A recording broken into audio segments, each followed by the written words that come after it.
I had been covering the protests in Hong Kong for 5 months.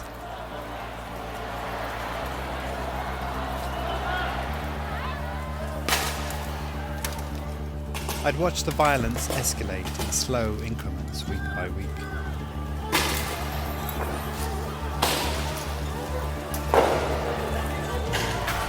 If you turn around, you'll see me with yellow vest, gas mask and helmet, the uniform I had worn most weekends since June.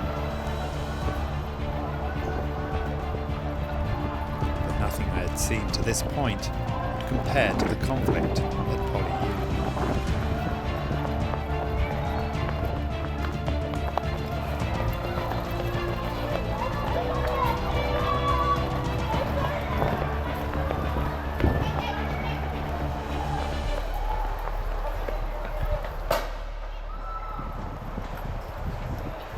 I first arrived at Hong Kong's Polytechnic University on November 15th.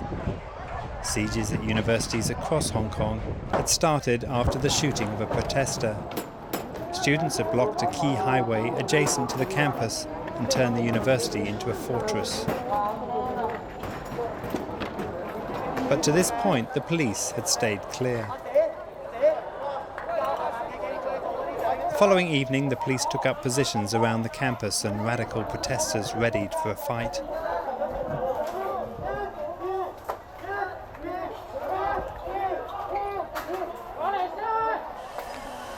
At 10 a.m. on the morning of the 17th, the police advanced along the streets that surrounded the university. They were met with volleys of petrol bombs and rocks. The police returned fire with tear gas and rubber bullets.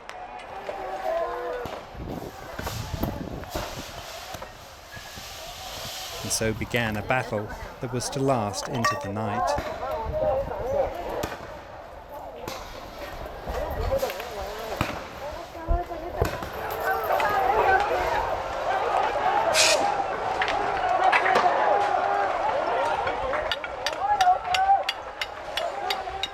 Later in the day, as the fight intensified, police deployed water cannons that fired a liquid laced with a chemical that stings the skin for hours after contact.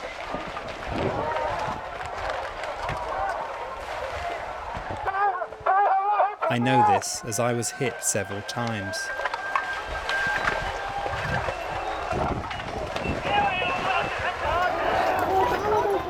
During the afternoon, a long standoff developed on the streets around the university.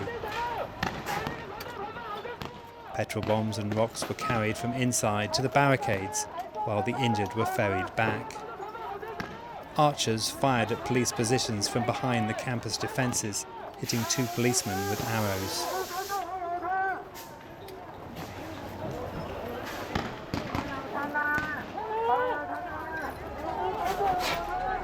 At 10 p.m, the police set up cordons around the university and announced that the protesters that remained would be arrested if they attempted to leave. The conflict moved to the bridges as the police pushed forward. Some of the more radical protesters responded first with volleys of petrol bombs and then later by setting the bridges on fire.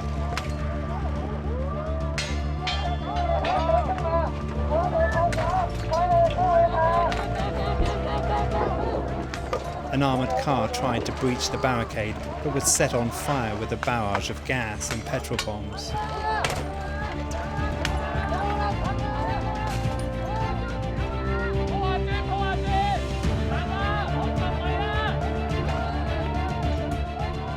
Shortly after midnight, the police held their positions and the protesters retreated back to the campus.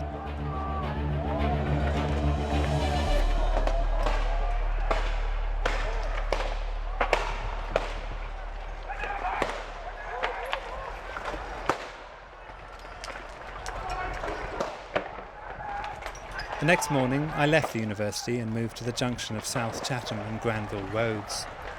A team of 25 policemen had set up a roadblock to protect the cordon around PolyU. The police would charge and arrest 1 or 2 protesters.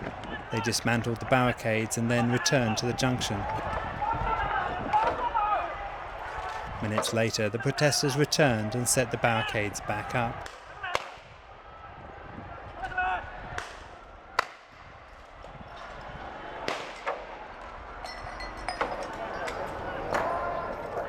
Thousands of people from outside the university were preparing to break through and rescue those trapped inside.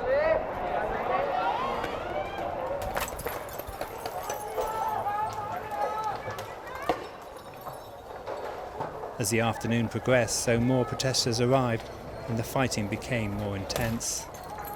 One misthrown petrol bomb hit an apartment block and started a fire that was later dealt with by the fire brigade.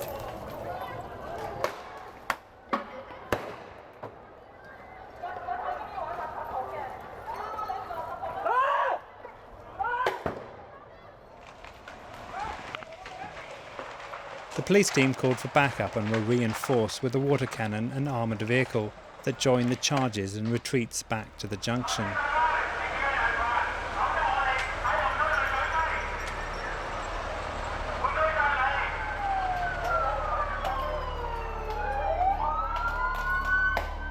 Protesters hoping to attack the police from a footbridge were quickly dealt with by the water cannon that also took out a group of photographers hoping to get a shot of the action below. As night fell, so the protester numbers grew, now stretching several hundred metres back along the road.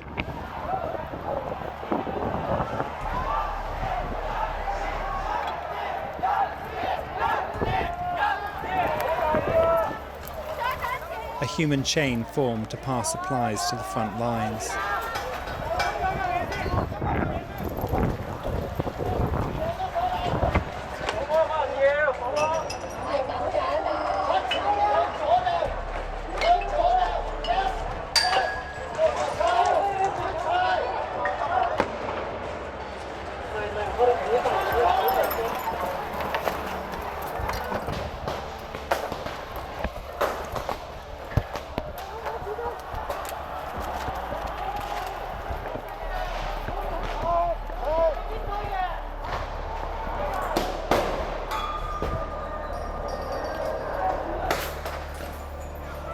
At precisely 2 a.m, 14 hours after the conflict began, the protesters left.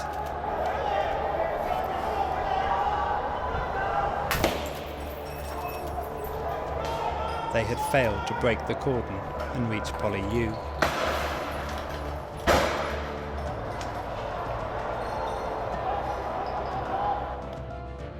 When I returned to the campus on the following morning, the mood had changed. Some students managed to break out the night before in a daring escape with ropes and motorbikes. Some had found gaps in the cordon. Some had risked the sewers to find a way out, but most had just given up. Slowly, during the day, they marched out, surrendering to the police at the checkpoints.